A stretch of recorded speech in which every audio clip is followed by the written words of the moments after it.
prometu so mi meni rekli v službi, Johnny Brzinca se je pripeljal.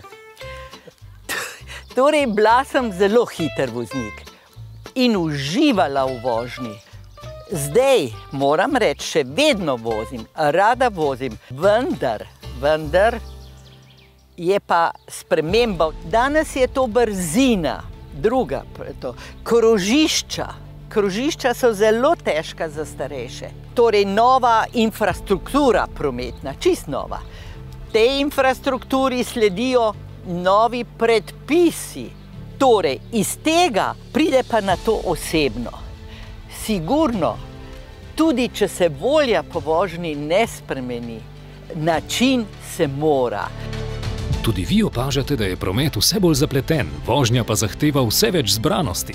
Prijavite se na brezplačne osvežitvene vožnje za starejše od 60 let z inštruktorjem in osvojite nove situacije v prometu.